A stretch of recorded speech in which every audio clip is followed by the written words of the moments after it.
말씀 소개해 주신 대로 제가 토론토에 조금 있었는데요. 한 15년 담임 목회하고 뉴저지로 왔는데, 토론토에 제가 살던 지역에 중국 분들이 참 많으셨어요.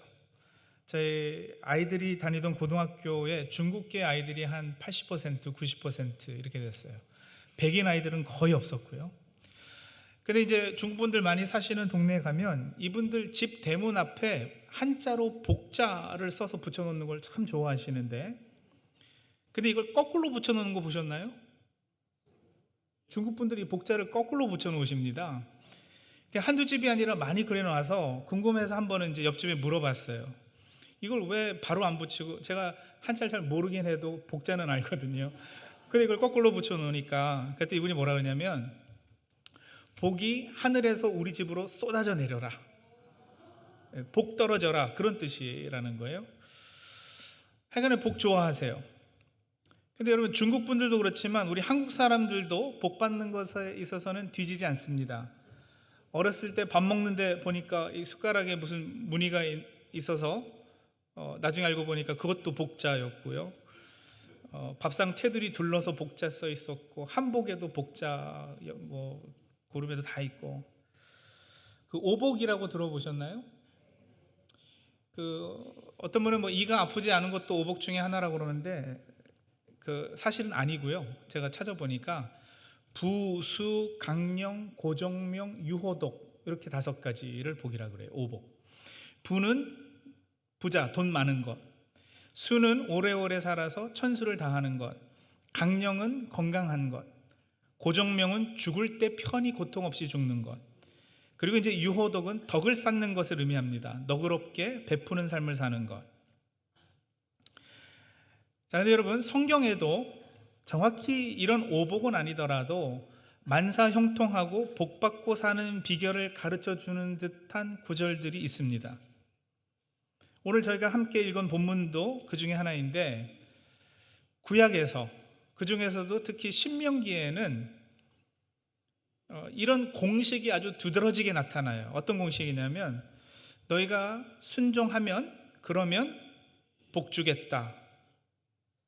너희가 이거를 잘하면 그러면은 만사형통할 것이다. 이런 식의 공식이 사용되는 거죠.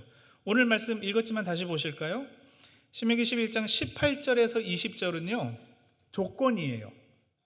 이러므로 너희는 나의 이 말을 너희의 마음과 뜻에 두고 또 그것을 너희의 손목에 매어 기호를 삼고 너희 미간에 붙여 표를 삼으며 또 그것을 너희 자녀에게 가르치며 집에 앉아있을 때에든지 길을 갈 때에든지 누워있을 때에든지 일어날 때에든지 말씀을 강론하고 또 내 집 문설주와 바깥문에 기록하라.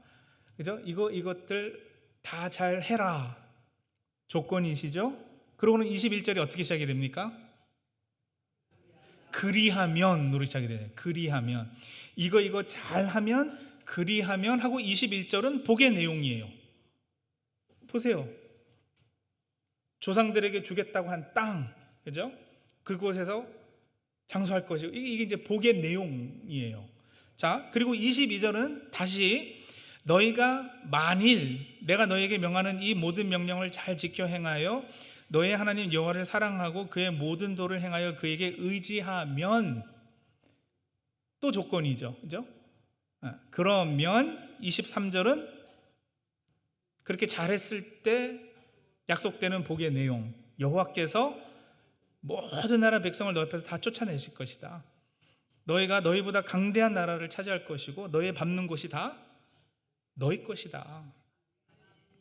자, 이런 구절들이 계속해서 반복해서 나타나요. 신명기에는 특히 더 그래요. 이런 것을 우리가 if then statement라고 그러죠. if 만약에 너희가 이런 걸 잘하면, then 그리하면, if then statement라고 그러는데, 언제 시간이 되시면 신명기를 한 자리에서 한번 처음부터 끝까지 쭉 읽어보세요.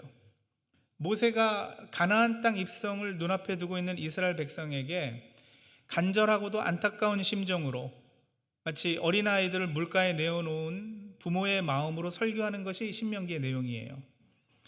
이 신명기에서는 하나님께서 모세를 통해 계속해서 이 if then의 공식을 사용하시는데, 자, 그런데 여기 약간의 오해의 소지가 있습니다.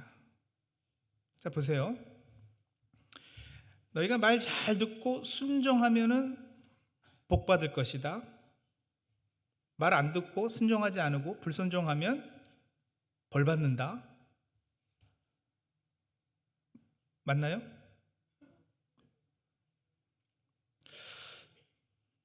틀리진 않은 것 같기도 한데 우리가 교회에서 그렇게 배워보기도 했고, 그죠? 그런데 만약에 이 복의 내용에 여러분 구원까지 제가 포함을 시켜버리면은요, 그러니까 내가 순종하면 구원받고 불순종하면 지옥 가고, 이건 맞아요, 틀려요? 이건 또 틀리죠. 예. 그러면 내 노력, 내 의지, 내 행위로 구원받는 것이 되고 말잖아요. 근데 그건 또 아니라고 우리가 그동안 배워왔다고요. 그러면은 여기 약속되는 복의 내용은 영혼 구원 차원이 아니라 그냥 이 세상에서 잘 먹고 잘 사는 그런 복을 의미하는가? 예, 그 혼란, 그 딜레마를 조금 이렇게 풀려고 그러는데요. 보세요. 이 공식대로라면 자칫 오해할 수 있는 것이 뭐냐면은요, 순종하는 것이 복 받는 것의 전제 조건인 양 생각이 되는 거예요. If you 순종, then you get 복. 이렇게 되잖아요. 제가 뭐 영어 할 줄 안다고 영어를 섞어서 하는 게 아니고요. 미국 사는 저희들은 이게 이렇게 확 와닿는 부분이 있어서 그래요. 저희 아이들, 저는 아들이 셋인데 저희 아이들이 어렸을 때 보면은 가르쳐 주지도 않았는데 너무나 자연스럽게 저희 막내가 그 둘째 형한테 막 서로 싸우다가 형아 스탑 때링 미 뭐 이러고요. 그죠? 가르쳐 주지도 않았는데 ing 쓰고 이런 거 잘한다고요. 안 보여가지고 부르면 I'm 똥누잉 뭐 이러고. 자, if you 순종 then you get 복. 이거 맞아요, 틀려요? 그러면 순종하고 복 받는 거하고 둘 중에 어느 게 수단이고 어느 게 목적 같이 들리세요? 이 공식대로라면 복 받기 위해서 복 받는 것이 목적이고 순종하는 것은 수단이 되고 말잖아요. 근데 이게 성경적일까요?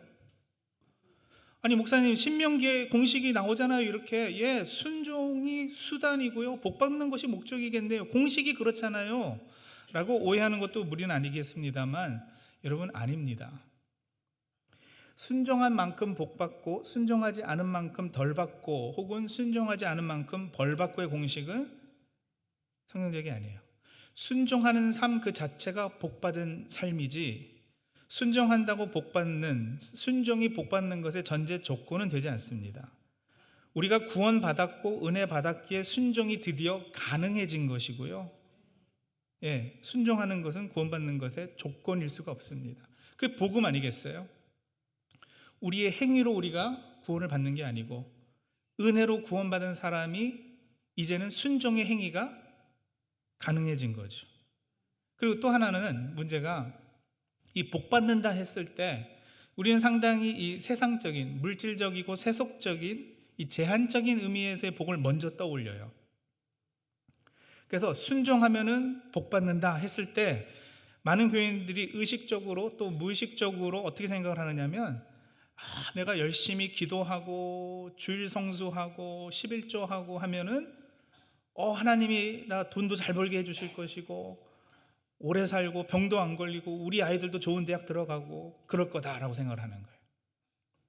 자, 그게 다 틀렸다는 것은 아니에요. 하지만 문제는 우리의 신앙이 그 이해를 뛰어넘지 못하는 것에 있습니다.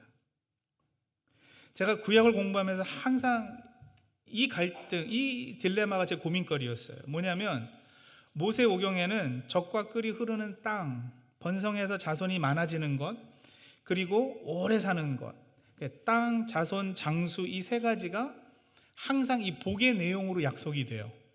너희들이 이런 거 순종 잘하면 요거 줄게, 요 세 가지 줄게. 근데 이 세 가지가 생각해 보세요. 땅, 자손, 장수가 어떻게 보면 상당히 세속적인 축복들이잖아요. 그럼 만약에 하나님을 우리가 섬기는 것이 순종하는 목적이 이렇게 세상적 축복을 받는 것이라면 물 한 그릇 떠놓고 나무 앞에서 저라고 비나이다 하는 거하고 무슨 차이가 있어요? 그렇죠? 결국 뭘 해서라도 요거 복 받는 것이 최고 목적이라면 무당한테 가서 풋거리 하는 거하고 무슨 차이가 있느냐고요. 우리가 기도하는 거하고. 과연 그게 목적일까?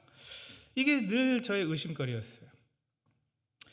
예수 잘 믿으면 물질적인 축복도 받고 이 땅에서 살면서 만사형통할 것이다. 아주 틀린 말은 아닌 것이 하나님께서 분명 이런 유의 약속을 하셨어요. 그리고 신실하신 하나님이시니까 그 약속도 들어주실 거예요. 지키실 거예요. 그러나 과연 이게 기독교의 본질이겠냐라는 것이죠.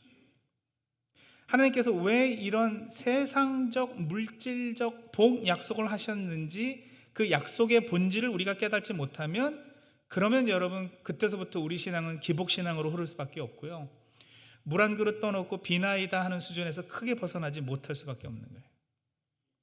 그래서 왜 하나님께서 특히 구약 백성에게 이런 약속을 하셨을까? 그 이유가 뭘까? 이 약속의 본질이 뭘까? 그 뜻을 살펴봐야 되는데 여러분 보십시오. 하나님께서 이스라엘에게 이런 약속을 하실 때 하나님께서 이스라엘에게 가지셨던 궁극적인 목적이 이스라엘이 그 가나안 땅 차지하는 것 그것이었을까요? 그냥? 이스라엘 사람들이 건강하게 장수하면서 사는 것 그것이 하나님께서 의도하셨던 걸까요? 그런 잘 먹고 잘 사는 삶? 아니 그걸 반대한다는 게 아니에요 하나님께서. 그러나 하나님의 궁극적인 목적이 그것이었겠느냐고요. 자, 이해를 도와드리기 위해서 오늘 처음 뵙고 그랬으니까 제 얘기도 조금 할게요. 죄송합니다만 간증 섞어서. 저는 중학교 때 이제 이민을 왔는데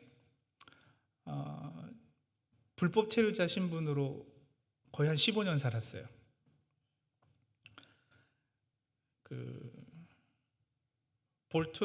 볼티모어 메릴랜드 아시죠? 이 아래 메릴랜드 볼티모어 지역에서 살았는데 그 불법 체류 신분 없이 살면서 저희 부모님이 그 볼티모어 흑인 동네에서 구멍가게를 하셨어요. 가게를 처음 시작하실 때 저희 어머님은 미국 간 지 4년 만에 4번 병원에 입원하셔야 될 정도로 몸이 연약하셨고요. 돈 없이 가게를 시작하셨기 때문에 직원 쓸 형편이 안 되고 그래가지고 가족회의를 해가지고 아버지가 저하고 저 남동생하고 아들만 둘인데 저보고 야 네가 장남이니까 고등학교를 휴학하고 좀 가게를 도와라 이러셨던 거예요. 그래가지고 제가 고등학교를 휴학하고 제 친구들은 뭐 다 SAT 공부하고 대학 갈 준비하고 하는데 가게를 갔어요. 그 부모님 가게를 도와드렸어요.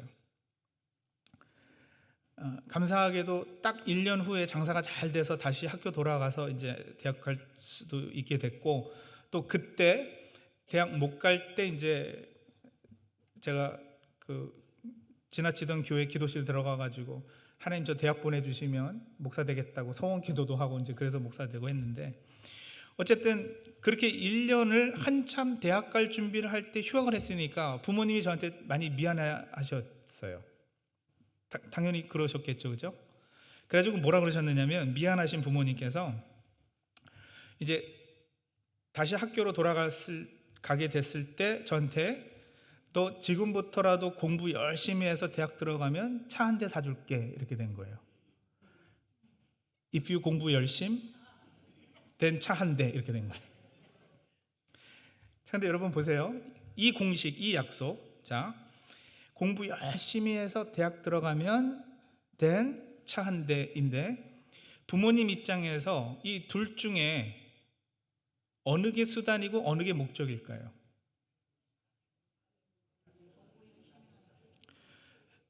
그러면 뭐가 수단이에요? 차 사줄게. 이게 동기부여고 이게 수단이에요. 그래가지고 목적이 뭐예요? 공부 열심히 해서 이 아이가 훌륭한 사람 되는 거. 그렇지 않겠어요? 근데 만약에 제가요, 제 입장에서는 이 수단과 목적을 헷갈려가지고 이제 대학 들어가자마자 차가 한 대 생겨버렸네? 그럼 공부 뭐하러 해요? 제 목적 달성했는데? 가지고 학교를 때려쳐봐요. 그러면 부모님 마음은 어떠실까요? 이제 무슨 말씀인지 아시겠죠? 예. 자, 그러면요. If you 순종, then you get 장수, 땅, 뭐 하나가 또 뭐죠? 장수, 땅, 자손. 예. 자, 순종하면 이거 줄게 했을 때 하나님 편에서 목적은 뭐고 수단은 뭐예요? 예. 이런 세속적인 축복, 물질적 축복은 수단이고요. 우리를 동기부여하시려는 거고요. 목적은 순종을 배워서 이 사람이 점점 하나님 사람이 되는 거. 하나님 나라 백성으로 온전히 세워지는 거, 이게 목적이죠. 이런 약속들은 하나님을 의지하고 믿게끔 하기 위한 훈련의 도구이고 수단입니다. 목적은 성숙하고 올바른 모습의 신앙인이 되는 거, 하나님과 깊은 관계 맺는 상태에 있게 되는 거. 그럼 문제는 뭐냐? 내 편에서 이걸 뒤바꿔 버리는 거예요. 하나님께서 목적 삼은 걸 나는 수단 삼아 버리는 거죠. 가나안 땅, 그거 얻으려고 새벽기도 나가고, 모래알 같은 자손이 목적이어서 봉사하고 헌신하고, 장수하는 것이 목적이어가지고 우리 아이들 좋은 대학 들어가는 게 그게 나쁘다는 게 아니에요, 여러분. 하나님께서도 사용하시는 방법이에요. 좋은 것들이에요. 근데 이런 것들이 좋은 것의 자리에 남지 않고 목적이 되어버리고 우리 삶의 우선이 되어버리면 이건 우상이거든요. 근데 우리는 그걸 되바꿔버리면, 그죠?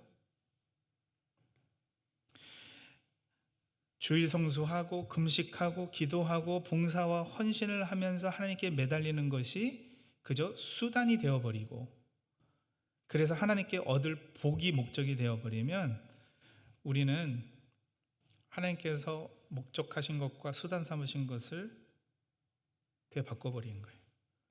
그리고 그렇게 신앙생활하는 사람들 보시면서 하나님은, 저희 부모님이 만약에 제가 학교 때려치고 차 한 대 얻었다고 할 때 가슴 아파하는 것처럼 매우 가슴 아파하실 거예요. 자, 같은 맥락이에요. 질문을 하나 더 하겠습니다. 여러분, 하나님께서는 우리를 도구로 삼으셔서 하나님 나라를 세우십니다. 우리를 도구로 사용하셔서 하나님의 일을 하게 하십니다. 맞을까요? 틀릴까요?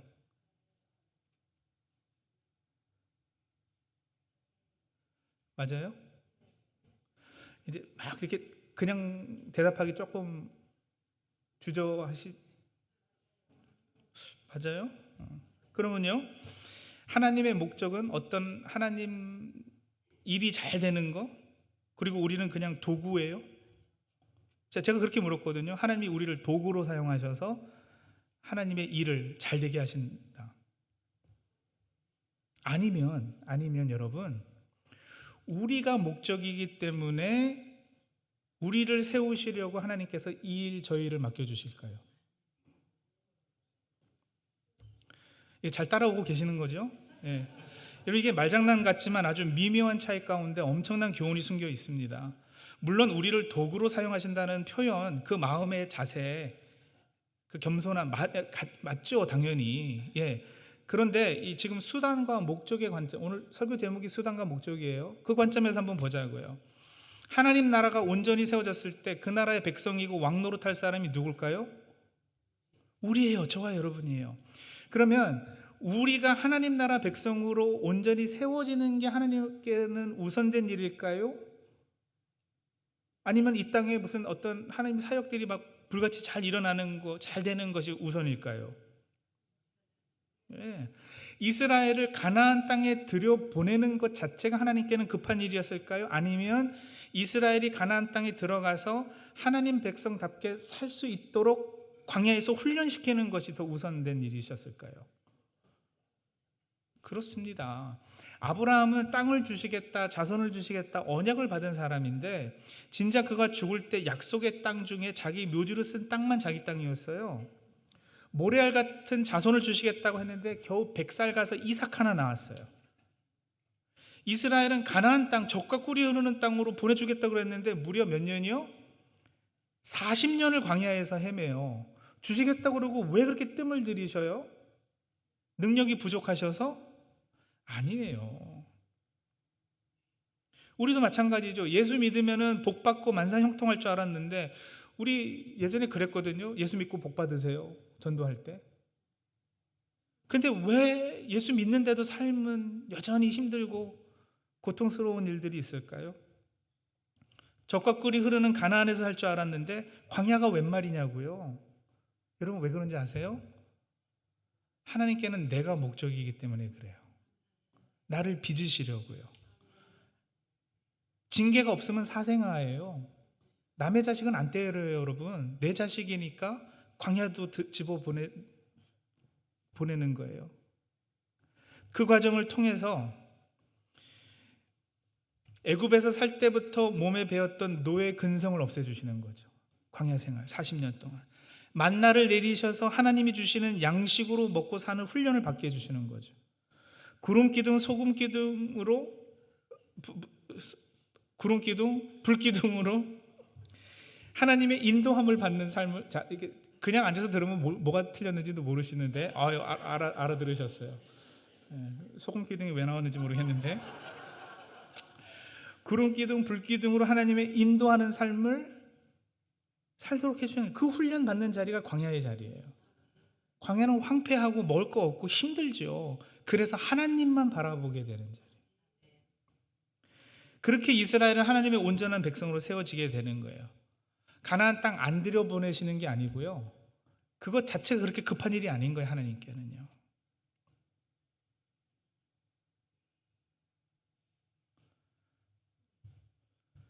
그래서 성도님들, 우리의 삶도요, 때로는 세상이 광야 같고 애굽 같은 이유가 거기서 우리가 정말 연단된 후에 정금 같은 믿음 가지고 나오는 거예요. 일부러 고통, 고난 찾아다니진 않아요. 근데 분명 살다 보면 이런 일 저런 일이 있고요. 돈이요, 한순간 있다가 없어지기도 하고요.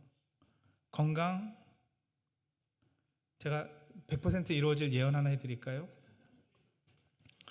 별로 안 좋은 예언인데요. 이 자리에 앉아있는 저희 모두가 언젠가는 병 걸리고 언젠가는 나이 들어서 때가 되면 분명 하나님 부르심 받게 될 거예요. 그걸 이렇게 아멘까지. 우리 삶의 과정이 그렇다고요. 자녀들이요, 말 잘 듣고 잘 자랄 수도 있고 그렇지 않을 수도 있고. 그런데 그럴 때 그런 삶의 여러 문제들, 자식 때문에 속썩일 때, 병 걸려가지고 급하게 됐을 때, 재정적으로 갑자기 하루아침에 막 무너져 내릴 때, 여러분 그때 우리 어떻게 해요? 기도하잖아요. 우리 하나님 앞에 나와서 매달리고 울부짖고 기도하잖아요. 그러니까 그런 삶의 문제들 가지고 하나님 앞에 나가는 계기들이 생기는 것, 그것들 때문에 하나님을 찾고 그래서 하나님을 한 번 더 만나고 하나님과 더 사귐을 갖게 되는 것, 이건 하나님이 사용하시는 방법들이에요. 삶의 문제 해결 위해서 매달리고 간절히 기도하시는 거 하나님께서 기뻐하시는, 사용하시는 방법입니다. 그러니 여러분, 몸이 아프십니까? 병이 있으십니까? 우리 하나님 치유 하나님이십니다. 꼭 나의 병든 몸 치유해 주실 것 믿고 기도하시기 바랍니다. 사업이 혹시 어려우세요? 재정적으로 힘든 가운데 계세요? 풍성한 삶, 넉넉한 삶 살게 해주시겠다는 약속 믿고 의지하시기 바랍니다. 자녀들 때문에 기도하고 계셔요? 혹 자녀들 가운데 신앙, 교회를 떠나 있는 분들 계십니까? 근심하지 마세요. 기도하시면 분명 돌아옵니다. 교회에서 신앙으로 자란 아이들 때가 되면 하나님이 다 부르셔요. 삶이 고통스럽고 힘드셔요? 믿음으로 인내하시고 환난 중에도 함께 하시는 하나님께 꼭 붙어 계십시오. 아버지 되신 하나님께서 왜 좋은 곳으로 우리에게 주시지 않으시겠어요? 하지만 제발 수단과 목적은 헷갈리지 마시자고요. 그렇죠? 어떤 목적을 위해서 무엇을 수단을 삼으시는지 분별하시는 지혜가 있으시기를 바랍니다. 하나님의 목적은 저와 여러분이에요. 내가 훈련과 연단을 통해 그리스도의 장성한 분량에 이르는 것, 하나님과 깊은 사랑의 관계를 맺는 것, 그게 목적이에요. 그게 되면 왜 좋은 것을 우리에게 허락지 않으시겠어요? 아낌없이 주시죠. 여러분, 오늘 헌신 예배 드리고 있는데요, 사성교회 우리에게 요구하시는 헌신, 헌신뿐 아니라 봉사, 예배, 헌금, 찬양 다 마찬가지예요. 여러분, 헌신 누구를 위해서 하라고 그러시는 걸까요? 헌금 누구를 위해서 하는 거예요, 여러분? 하나님을 위해서 헌금한다? 하나님이 내가 드리는 뭐 100불, 뭐 10,000불 이게 필요하신 분일까요? 아니요. 온 우주 만물을 창조하고 다스리시고 최고 부자이신 분이 제가 뭐 몇백만 불을 드려도 하나님의 부에 조금이라도 더해지는 게 아니에요. 그럼 헌금은 누구를 위해서 드리냐? 여러분 잘 들으셔요. 하나님께 드려요. To God이에요. 그런데 for me, 나를 위해서 드리는 거예요. 지금 여기서 이렇게 조시느라고 뜨문뜨문 들으시면 어디서 이상한 강사 와가지고 헌금은 자기한테 하는 거래 뭐 이렇게 엉뚱한 얘기했다고 그러시는데요. 잘 들으셔요. 헌금은 하나님께 드리면서 이 물질의 주인이 하나님을 고백하는 훈련을 하는 거예요.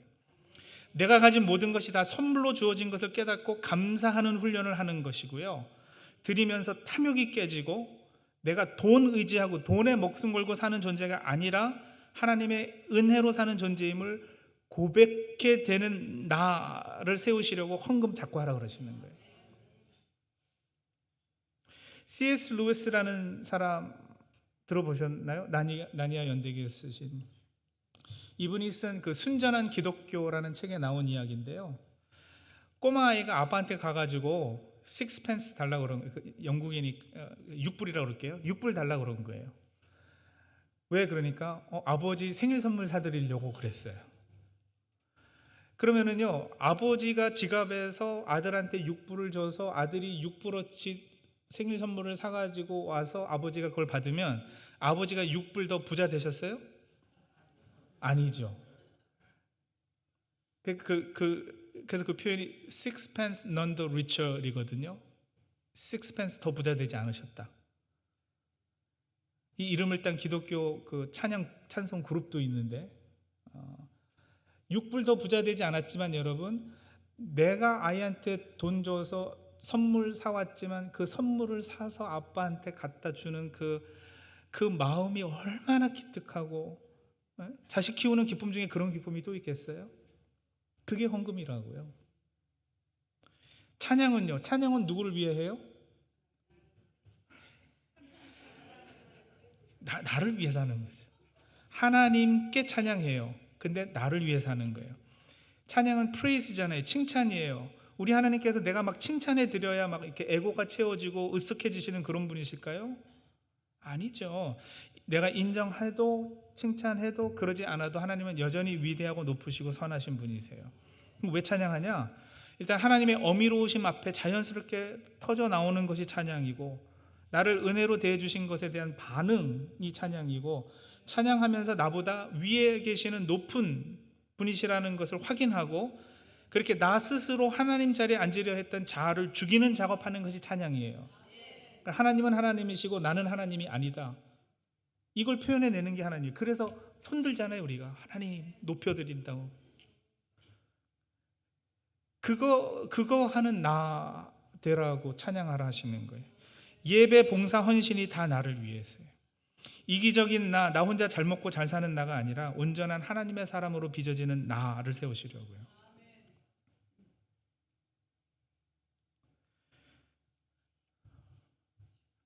우리가 하나님께 드리는 모든 헌신, 희생의 진정한 기준, 그 원형과 모델은 바로 예수 그리스도, 그분의 십자가입니다.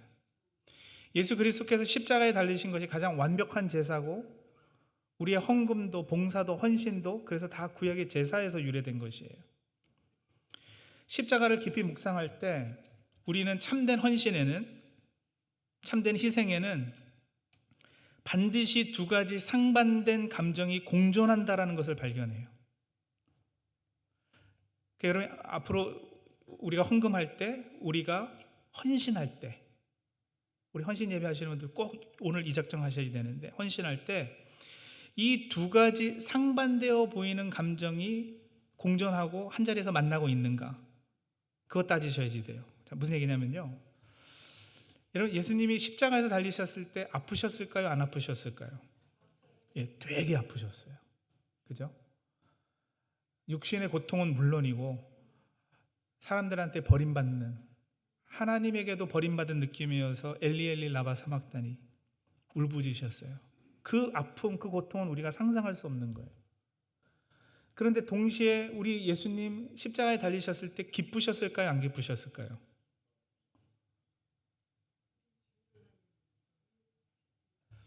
기쁘셨어요. 히브리서 12장 2절 보면은요, 그 앞에 있는 기쁨을 바라보시고 십자가를 참으셨다 그러셨어요. 이게 무슨 기쁨이냐면요, 내가 지금 이렇게 희생해서 승환이가 살겠구나. 내가 이렇게 희생해서 철이가, 순이가 하나님과 다시 사귐을 갖겠구나. 그거 바라보니까 너무 기쁘신 거예요.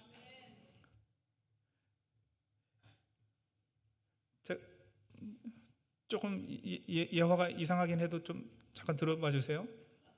만약에 유괴범이요, 저희 아이를 유괴했다고 제가 가정을 할게요. 그리고 이 아이를 안 다치고 돌려받으려면 네 팔 한 짝을 잘려라 이러는 거예요. 그럼 제가 팔 잘라요, 안 잘라요? 자르죠. 예. 그걸 누가 막 의심하고 의심 안 하는 거죠? 예. 잘라요. 자, 자를 때 아플까요, 안 아플까요?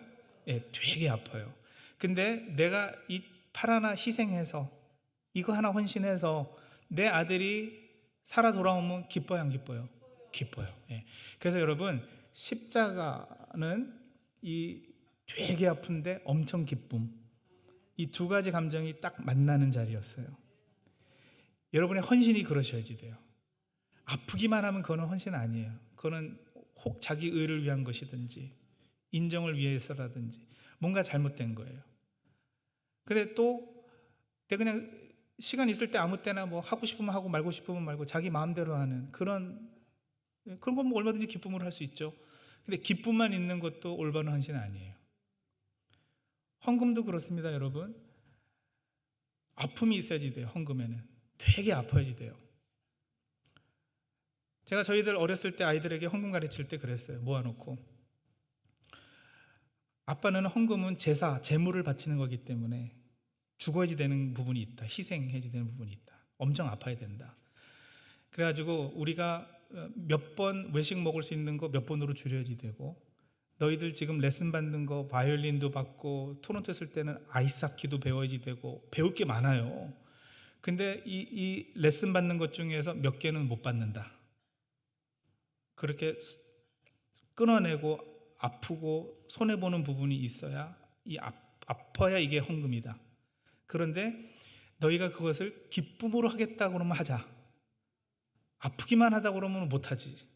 근데 이게 기쁨으로 하나님께 내 받은 은혜에 감사해서, 하나님 이 정도는 내가 희생하고 드리겠습니다. 그래서 아픔과 기쁨이 만나는 자리라면 우리 하자 해가지고 헌금할 때도 아이들하고 같이 기도하고 상의하고 해서 이 아픔과 기쁨의 자리를 찾았어요. 자, 여러분, 우리의 헌신도 희생도 마찬가지라는 거예요. 되게 아픈데 엄청 기뻐해야 돼요. 그 아픔이 억지나 강요받아서가 아니라 하나님의 목적이신 내가 올바른 하나님의 사람으로 세워지고 하나님 나라 백성 되어가는 것 때문에 너무나도 기쁨, 그 아픔과 기쁨이 만나는 헌신의 자리. 사성교회에 계신 분들, 이 자리에 계신 모든 분들이 바로 그 자리에서 하나님 앞에 충성하시기를 간절히 소원합니다. 여러분, 하나님께서 우리가 그렇게 준비되셨으면 신실하시기 때문에 우리의 약속하신 거 주실 겁니다. 예, 의심하지 마세요. 받으셔요. 그런데요, 만약에 그럴 리 없지만, 약속하셨고 신실하시기에 분명 약속을 지키시겠지만, 그래도 만약에 그리 아니하신다면, 또 그 약속이 내가 생각하기엔 계속 너무 늦어진다면, 일주일, 2주일, 40주도 아니고 40년, 이잖아요. 그럼 어떡하시겠어요?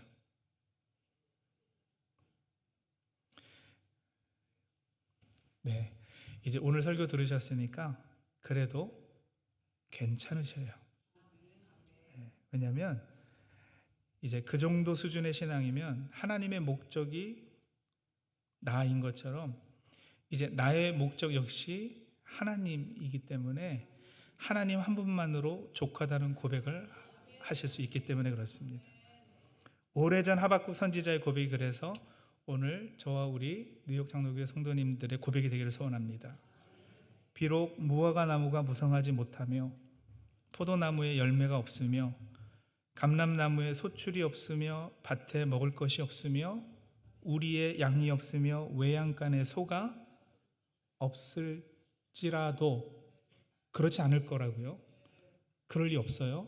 그러나 그럴지라도 나는 여호와로 말미암아 즐거워하며 나의 구원의 하나님으로 말미암아 기뻐하리로다. 기도하겠습니다.